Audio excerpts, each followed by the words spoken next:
Hello. This is Jonathan, and you're listening to the Johnny Talks podcast, the place where we help you achieve your financial goals.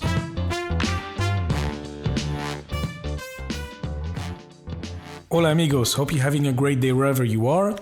And if you're a new listener to the show, special warm welcome to you. I really appreciate you tuning into the show.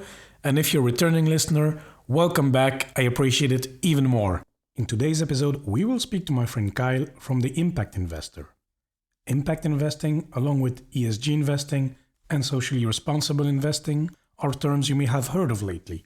But what do these different terms mean, and how can you contribute to a positive impact through investing? Kyle will help us today with this question. He has been a sustainable investor working for the last 10 years with investment banking and private equity, and of course, he has a strong passion for personal finance. Together, we will discuss as well how we can have a positive impact through investing, and if this way of investing is profitable at all, how we can manage our daily purchase decisions, and Kyle will give us as well some tips to reduce your carbon footprint when traveling, his other passion, by the way. This episode is for you if you want to make a positive impact through investing, and or if you want to understand the basics of impact investing. So without further ado, let's hear the interview. Hello, Kyle. How are you doing today? Good. How are you? Yes, I'm doing fine. Excited to speak to you because today we're going to talk about one of your ventures or blogs, and that's about impact investing, something we have already spoken on the podcast, but it's not usually the main topic. Usually we stop at investing only here. So we are definitely curious to hear more about impact investing, what it is, etc. But before we start, Kyle, maybe you can give us a little bit of explanation on all what you do, because I know you from you were writing a blog called Financial Wolves, and I know you have a traveling website, and now you have this impact investing website. So can you tell us a little bit how that all flows together? Is it one or the other? Is Financial Wolves still there? Tell us a little bit about all this. Yeah. Thanks, and thanks for having me on, Jonathan. This is great, and happy to be here talking about impact investing. It's something that's super important to me. I previously had spent 10 plus years working in sustainable infrastructure investing here in the United States, mainly on a private equity basis, where worked on behalf of investors, investing funds in renewable energy projects and sustainable projects and infrastructure in North America for the last 5+ years. And those other 5 years were more on the client advisory role, as well as some corporate finance roles for sustainable infrastructure. And so it's something that's paramount. It's something that's been at the core of my professional career for a number of years now. But, I have also been very passionate about personal finance in general, right? Helping people and using content and my knowledge, right, and my personal experiences to help people better their personal financial situation. And I previously had done that through sort of a side project, a personal finance blog, and called Financial Wolves, and that I scaled that up to a certain level of size and sold that site. Sort of moved on from that project. But in addition to that, I'm also very passionate about travel, and so traveling the world, exploring the world. I consider myself a world citizen, right? Love talking to people from all over the world and learning from them, right? And so pairing that along with the impact investor is, just two of my core passions. And I knew that I wanted to do something for my day job that revolved around my passion. So I'm officially now, starting here in 2022, start of this year, I am doing these two projects full time, and have moved on from sort of the traditional office setting, and now kind of in more of a distributed digital online based career. So those are my projects. This is how I kind of came about, and it's fun how it all mixes together, how it all follows a logic, and now you're still working with personal finance, but then you mix it with your passion for renewables, responsible investing, etc. So no, that's good to hear, Kyle. And then one question I have is, of course, it's a trend that we also hear. I mean, from an energy perspective, renewables, you named it, solar energy, wind energy, etc. And I know wind energy is taking off as well in the US. This I know as well through my personal job. But we also hear it in the investing world. So, we hear terms such as impact investing, as you mentioned. We hear ESG funds, so environmental, social, and governance funds, social responsible investing. So maybe before we get into really the episode, can you give us a little bit of a definition about all these terms? So ESG, social responsible investing, and impact investing, just so we can put a frame on it and understand a bit what's it all about. Absolutely. And that's part of the reason why I started the site, The Impact Investors, because I think there's sort of just convoluted definitions, right? Yeah. I'm trying to help retail investors understand the different prongs and the different approaches to invest your money for, a positive impact and do good with your money. So ESG investing, right, is environmental, social, and governance investing. The benefit of that is that it focuses on the three core prongs that are very measurable, right? It's very easy for companies to measure their environmental impact, their social, and their governance impact. And so environmental would be doing things like reducing your carbon footprint and your carbon emissions. Something on the social side would be, promoting equality amongst your business, right? Empowering individuals in various positions and coming from various backgrounds, right, and promoting equality within your business in general, from both a monetary perspective as well as organizational sort of roles. And then same thing with governance, is there's some overlap there, but promoting at least governance-based system where individuals from all backgrounds have an opportunity. And also there's either a flat structure or equal sort of governance and shared governance amongst the business. Transitioning to socially responsible investing, that's more of a values-based investing strategy. So it can be different from each person, right? My values are going to be, different than yours, right, Jonathan? And so, sure. and they're going to be different from our neighbors, right? And so it's dynamic based on each individual person and what they value and how they want to put their money into a certain, stream. And so that might be like, my core value is I only care about the environment, right? And so, if that was your kind of core strategy, you would focus, that's your top priority in terms of the dollars that you're investing to promote, your values. And can that be as well, for example, equality, gender equality or... Right. And it could be a pie, right? Say it's, you focus on gender equality, you focus on the environment, reducing, carbon emissions, and, you believe in, equal pay or some, amongst corporations. And so, you would focus on companies that are doing exactly that and excelling at all, at those prongs. And so it's really a blank canvas for each individual to invest at what's paramount and core to them. Or even like, not investing in guns or weapons or anything that promotes war, right? You can rid yourself of every single dollar that you invest has zero footprint into, weapons or something of that nature, right? And that's something that I think a lot of people should sit and evaluate and look at their portfolio and understand, is this promoting values that are aligned with my personal, your own personal values. So that's socially responsible. And if you transition to impact investing, it's a bit of a different, it's almost a hybrid in a way of the first two, but you're investing for positive impact. So it's a little bit of a hybrid, but it's a different way of thinking. You need to think about it as, my dollars will result in what in terms of impact, right? My dollars that are invested will result in a positive change with a measurable positive change, right? So when if I invest $100,000 in this, I need an impact of Y, right? I invest X to get an impact of Y in positive change. And that can come in a lot of different ways. It's very dynamic.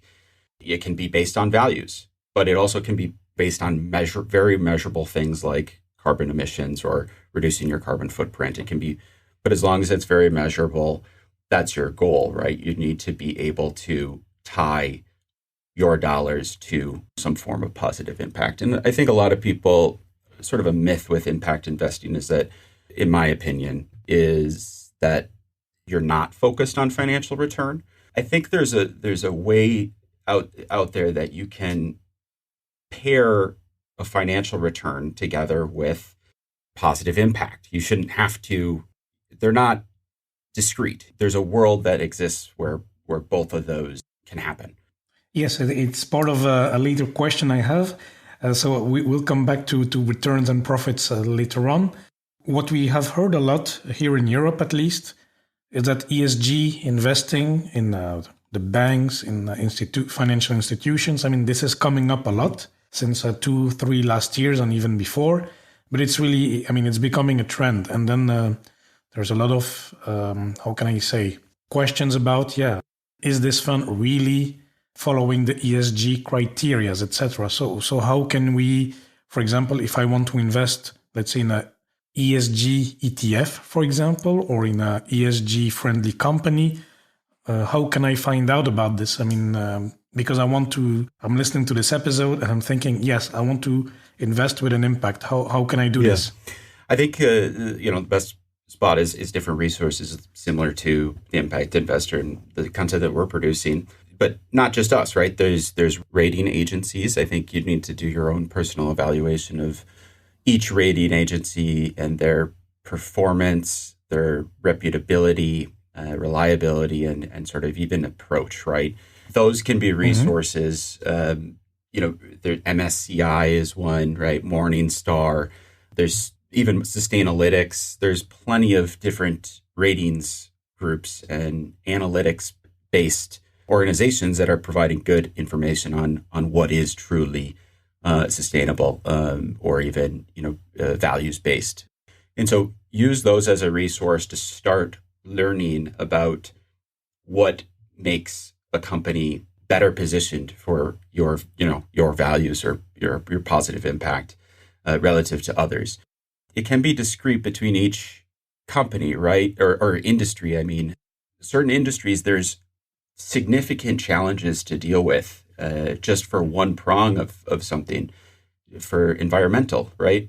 Think about the world of cryptocurrencies, right? That has a significant challenge, and so those need to be measured. Those individual companies within that industry need to be measured against each other, if that makes sense, right? It's sort of an industry grouping in terms of the top performers within that industry group as it relates to your values. Okay, so do I need to go to, for example, Morningstar? I go to the website and then I need to look for whichever company, for example, let's say Coca-Cola or I don't know, let's take a car company, BMW or Porsche. I go to Morningstar and then I can find all the information, or at least part of some criteria I need to analyze to compare, let's say, BMW against Porsche, for example, or Volkswagen. Yeah, exactly. And they'll provide a scoring similar to credit ratings or credit scoring. There's now ESG scores, which are only going to become more and more important. And some, there's expectations that this might be a requirement for certain public companies to report on in various aspects, right? But here you can use that ESG score and understand each rating agency is going to have something different in terms of their method of how they score. So read into their methods. But yeah, you'll have a benchmarking score for that particular company as it relates to ESG. Okay, that's quite good. I mean, for example, I'm doing a lot of stock picking myself. I mean, it's usually a limited number of companies, but for example, at my brokers, I do not see yet ESG criteria. So maybe that's a trend coming up, or I need to go to the Morningstars of this world or MSCI just to dig more into it.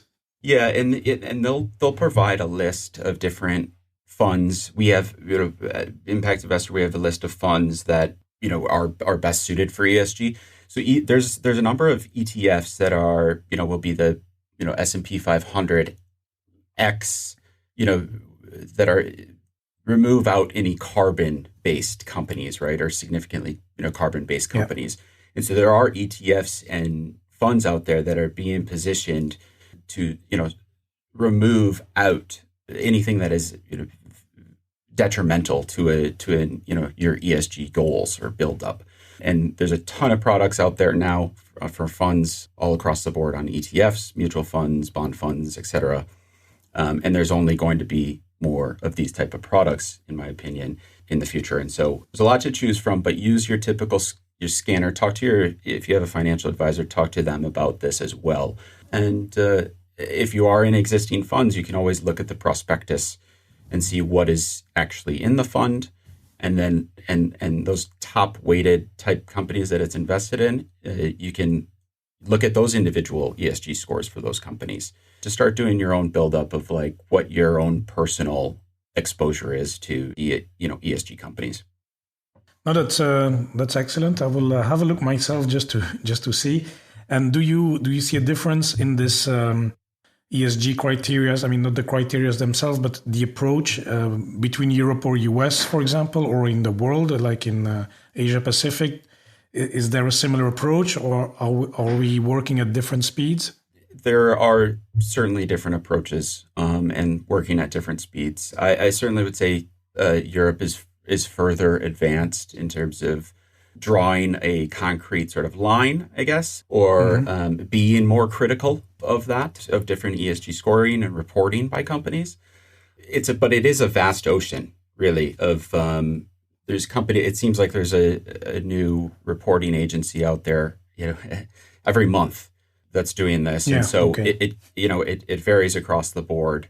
Here, in my opinion, in the States, there's a lot of people talking about it and marketing it, but there isn't enough that's actually being done, in my opinion, on holding public companies with their feet to the fire on some of these issues and making strides on that front in reporting. We'll see. Hopefully, more standards can be introduced. But and so I would certainly say that there's variations between where you're located. And then, Kyle, you mentioned it in your answer. Cryptocurrencies, Bitcoin, all of this world. When we think about cryptocurrencies, we know that there is mining involved. There are some, all those transactions. They require a lot of energy, a lot of power. There have been articles on the energy level that it consumes.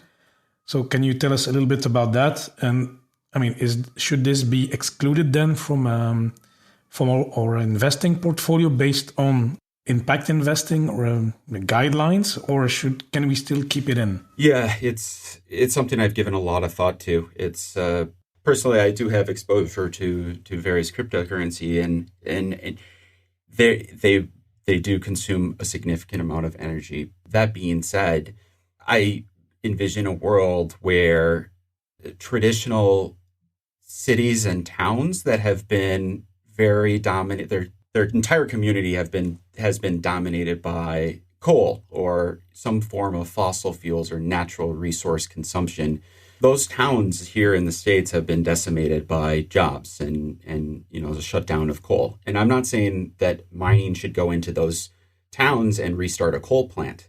I'm saying what should happen in a world that should happen is an ecosystem of renewables and production of renewables that can harvest and supply that energy consumption. And it can be a more forward progress of job creation. So not only would you hit on the environmental side of building, this renewable ecosystem to generate power for mining, but also then you have the social and potentially even the governance side of things where you're promoting jobs and progress within these individual communities. And this is not just the US. There's places around the world that there's communities that could use that sort of revitalization. And this is a forward-thinking, high-growth, industry, right? It's game-changing, right?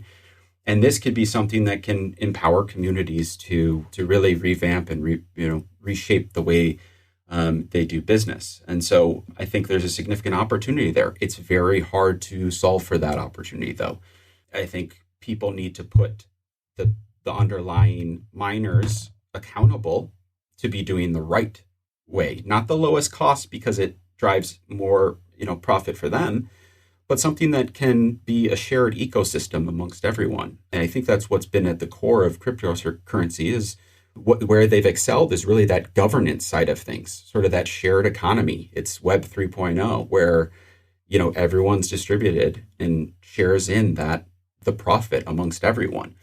And it doesn't reside in a centralized environment. And so that's one spot of the bright spot of cryptocurrency is that certain cryptos have really excelled on the G governance and side of things. You talk about very flat distributed sort of, governance protocols.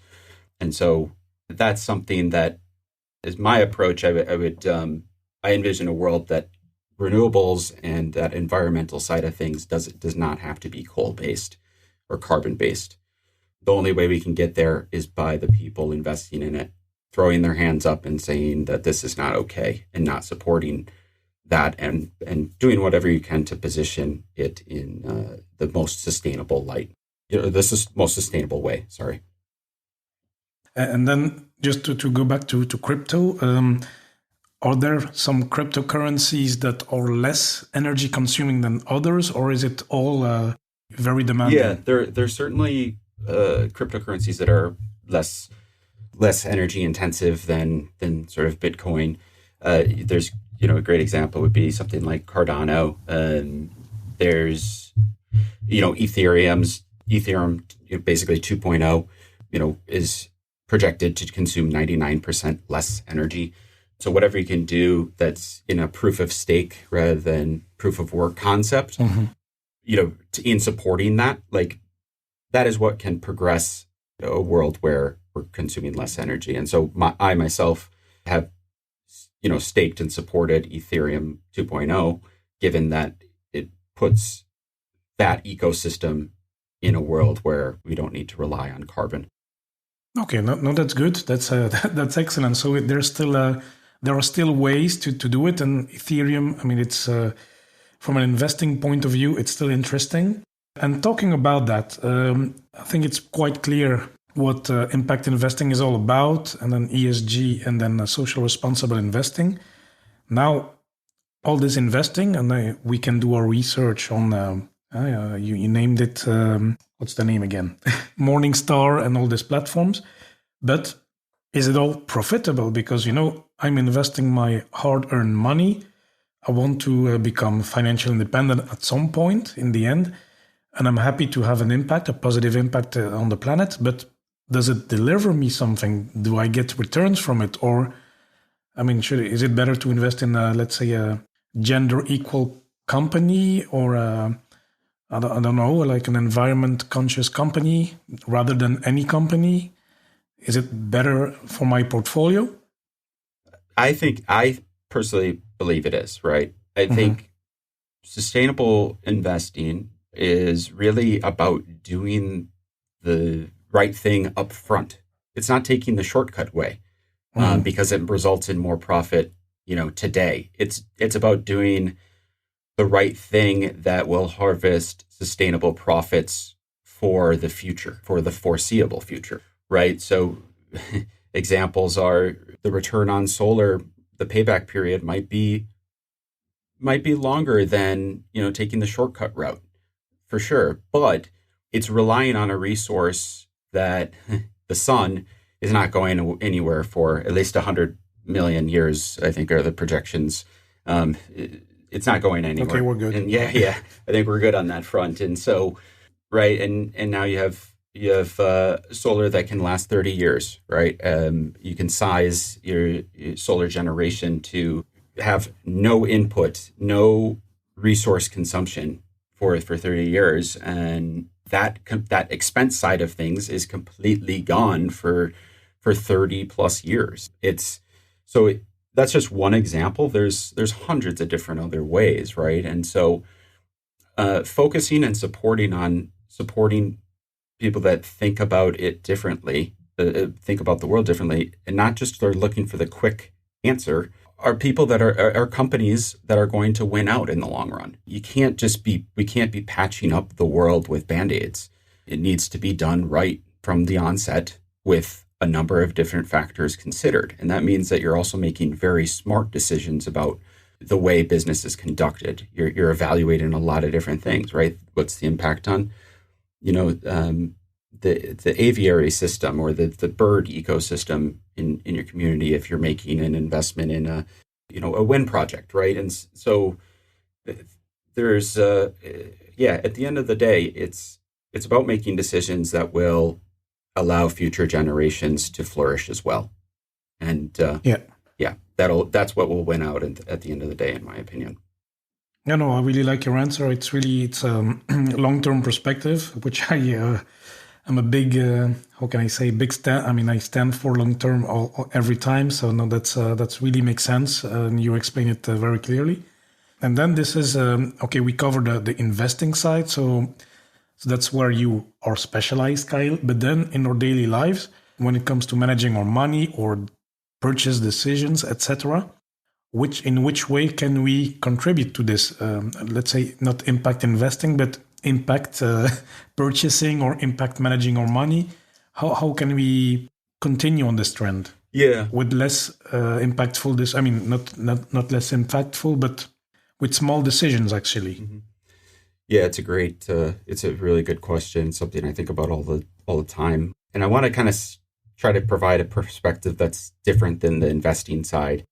And something I like to think about is every single resource that's out there, the brick that makes up your home to, the ink in your pencil or your pen, or everything that makes up what we use and consume is finite or requires energy to be produced. If it's not natural, if it's not something that's naturally renewable, it requires something to be made.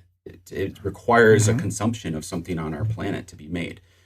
So make those decisions about when you do have material objects or possessions or purchase decisions, that each purchase decision is taking something from the earth or impacting the earth in some way, or even impacting people and communities. And so understand where it comes from, how it comes, how it's made. Breaking those type of things down can really go a long way to impacting your wallet. Because if you think about it, like, do I need more of these material objects in my life or not, right? You'll end up actually saving money when you realize that you start thinking about, my purchase of this has a ripple through effect of the carbon associated with it in creating it, the jobs in which the people that are making it, their pay, all of those decisions, or all of those that kind of procurement of that product have impacts throughout that life cycle. And so if you can think about just reducing your consumption, I think at the end of the day is really something that will help your wallet, one, and then two, it's certainly not going to hurt the environment if you consume less and really think about each object or form of consumption that you have with some careful detail. Yeah, sure. And then, for example, just to take a concrete example, food, because we all need to eat. So do you say that, we should look for the least global impact possible? I mean, for example, in terms of carbon footprint, so should we shop only locally, or should we try to avoid buying, let's say, I'm in Europe, so let's say I buy meat from US. I mean, I should avoid that. I should try to buy local or this kind of stuff. Yes, I would advocate for that, for buying local.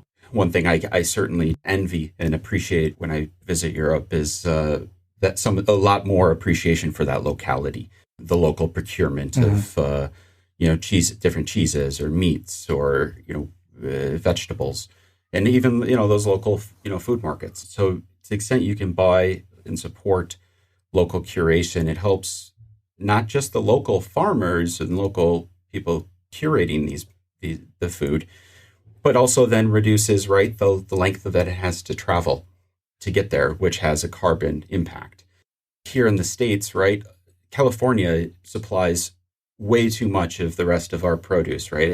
I forgot the numbers, but it's a majority, and they're bringing, tomatoes all the way from California to the upper Midwest. And one thing I'm very bullish on is the idea of distributed farming and greenhouse farming or indoor farming, where you can have these, decentralized, distributed pockets of curation at more of an sort of an industrial scale if we need it. That's if you need sort of that industrial scale. But at the end of the day, if we don't need that industrial scale, you can stay local and purchase from people within your local area. It'll reduce carbon as well along the way. And buy small, right? One thing that can't be underestimated is just the amount of waste that, from over purchasing from food that does have an impact. And if it is waste, that has its own life cycle too. That can be reused in a different way or composted. And so if you purchase small, consume less, don't throw it away, it has a better overall result. Okay, one thing, Kyle, is that in Europe, we enjoy a good local products, but there's a lot of, it's not all that rosy. There's as well fraud and everything. So we need to be careful as well. But yeah, I think the message is clear. Huh? Try to buy products that do not need to travel so much. So, and I think that's as well valid for the rest, for physical products, books or whatever you buy. Try to look for products that do not have a big impact on waste, etc., with long, complex supply chains, etc. So if you can buy simple products that do not have such a big CO2 impact, you cannot always know, but try to buy local. Yep. So that's good. And then one thing, because I know you like to travel. So of course, when you travel, and if you from the US and you go to Asia or you go to Europe, so I mean, this also has an impact. So how is there a way to travel sustainably then? Because it's a hobby that many listeners have, and people cannot wait until all restrictions are gone to travel. So should we travel less? Should we travel more efficiently? How do we do this? Yeah, I think that's my largest contributor for a carbon footprint. Mm-hmm. I drive an electric vehicle and have tried to electrify everything that I own. And my business uses hosting and servers that are all carbon neutral.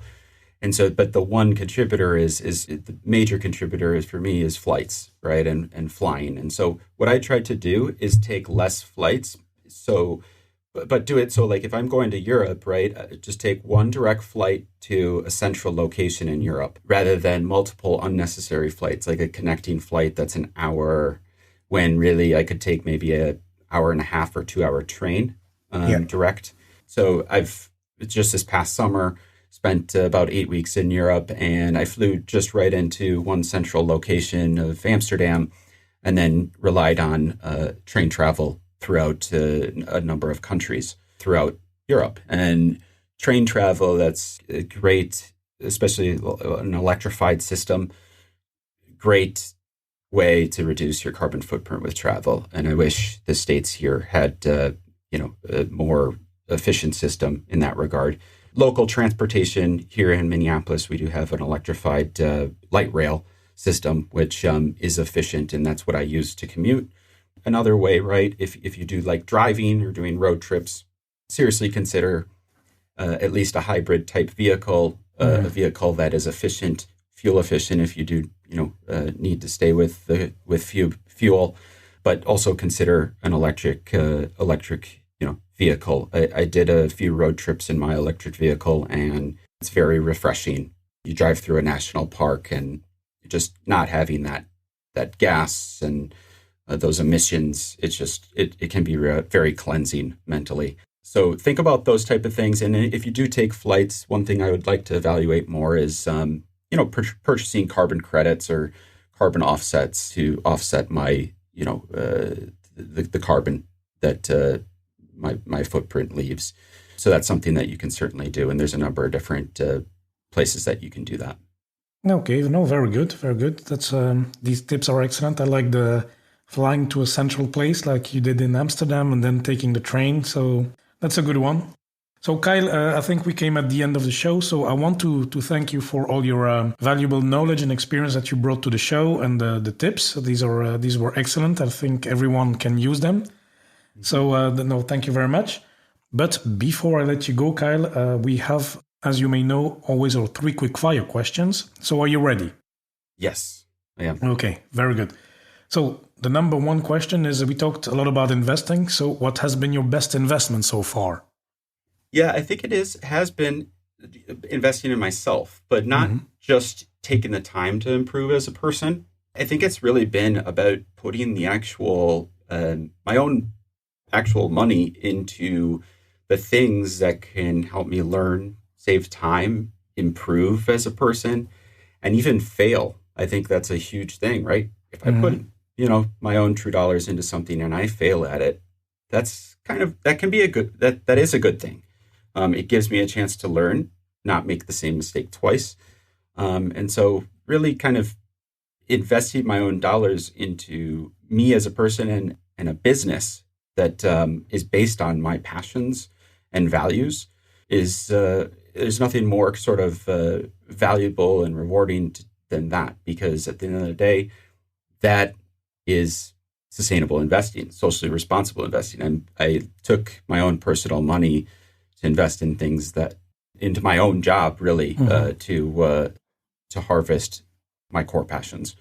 No, very good.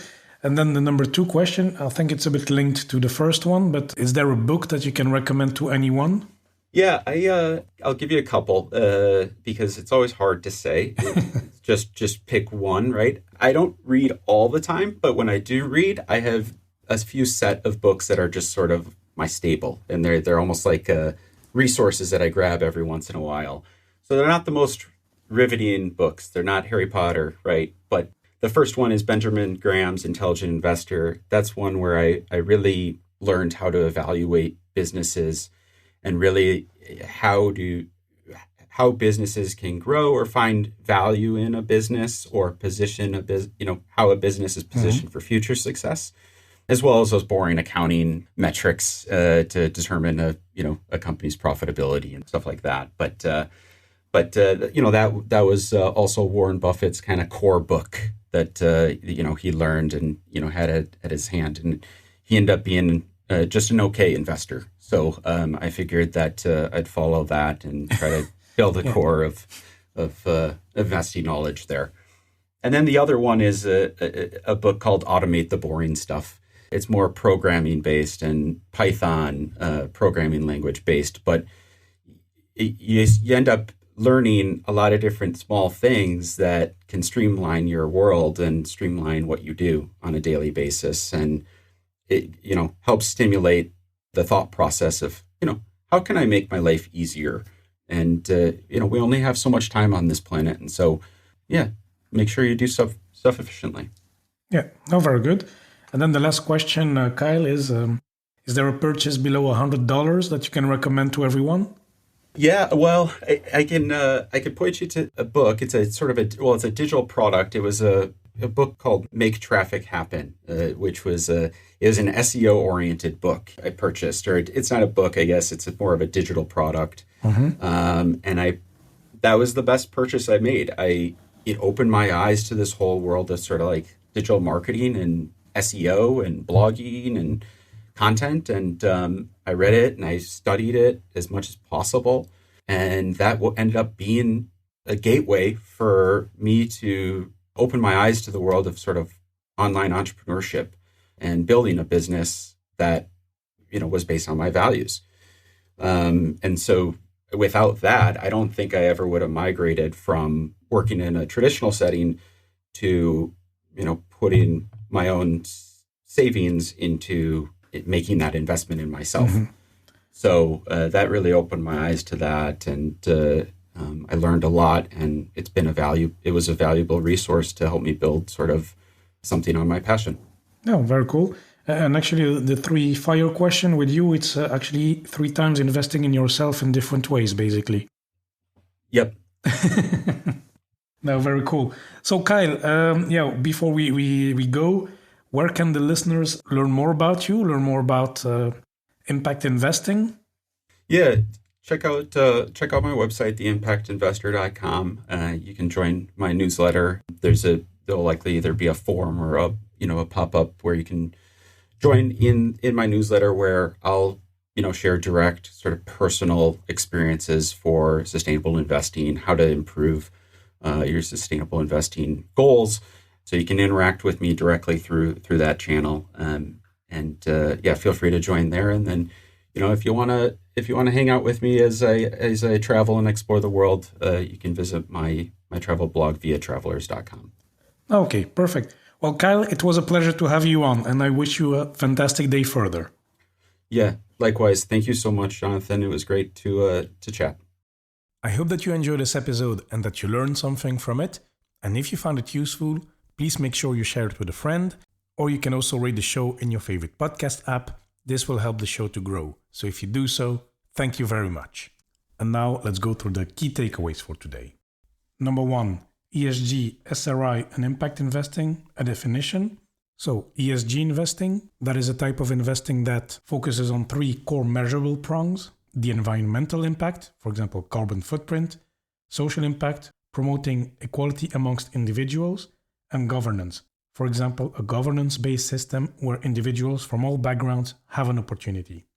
SRI investing, socially responsible investing, this is more of a blank canvas. It is a values-based investing strategy, which will be different for each of us. Core values will be different to you than for me. It can be environment, gender equality, equal pay, and of course there can be more than one. Impact investing, that's the last one. It's a kind of a hybrid of the 2 other ones. It's investing for a positive impact. It's a different way of thinking. The way it works is my dollars will result in a measurable positive change. Number 2, how can you invest in ESG companies? You can find information thanks to rating agencies such as MSCI, Sustainalytics, Morningstar. I put an example in the show notes with Tesla, for example. They will provide you with the necessary information. You can look, of course, at Kyle's website, The Impact Investor. And the way to look at it is to look at ESG measures for companies within the same industry. It doesn't make sense to compare the ESG measure of a car company and a food producing company, for example. And this is probably something, and I agree with Kyle here, that ESG scoring per company will become more important in the future. I can only see this trend growing.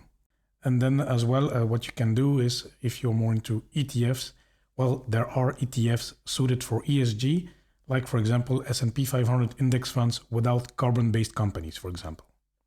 Number 3, cryptocurrencies. Yes, well, we all know that crypto consumes a lot of energy worldwide, but some cryptos are less energy intensive. For example, Kyle mentioned Cardano, Ethereum 2.0, which will consume less energy. And this has as well to do with the protocol behind it, proof of stake versus proof of work. And it is those cryptocurrencies like Bitcoin that are proof of work, which are demanding in energy, which require all this hash power, etc. Number 4, is all this sustainable investing profitable? Well, according to Kyle, and I agree with him, sustainable investing is about doing the right thing for the long term. It is not about looking for the quick gain or looking for shortcuts. It's about doing the right thing for the foreseeable future. This type of investing will harvest sustainable profits for the future, and these are the companies that will win in the long run. It's all about making decisions that will allow future generations to flourish. And last but not least, the day-to-day money management. How can we make it more sustainable? Well, everything that makes up what we use or that we consume is finite. It requires energy to produce, unless it is renewable. Try to make more decisions that reduce the impact on the earth, on the people, or on the community. Think about how is it made, where is it made, and by asking these questions, you will end up buying less stuff, and hence you will save money and you will reduce the impact on the planet. Regarding food, what should you do? Well, you can buy local, supporting local farmers, local producers. This will as well reduce the length of travel that is needed for the food to travel, and hence the carbon footprint impact. And as well, try to buy in small quantities to reduce waste. And last one, if you like to travel, and I think that applies to most of you, this has an impact too. So yeah, if you fly overseas or if you have a long trip, try to fly to a central place. And then once you're there locally, favor electric or hybrid modes of transportation. And as for your daily life, if you can reduce your carbon footprint by not using a vehicle, using an electric vehicle, etc., this will help as well. And if you combine that with sustainable investing, buying more responsibly, I think all these small efforts will compound and will help to create a better world for the future. So that was it for today. Thank you so much for listening. It really means a lot to me. Make sure you subscribe in Apple Podcast. And of course, please do not hesitate to contact me. If you have any questions or feedback, send me an email, john@johnnytalks.com, or connect through social media at Johnny Talks on Facebook, Twitter, and Instagram. And amigos, once more, thanks so much for listening, and I'll speak to you next time.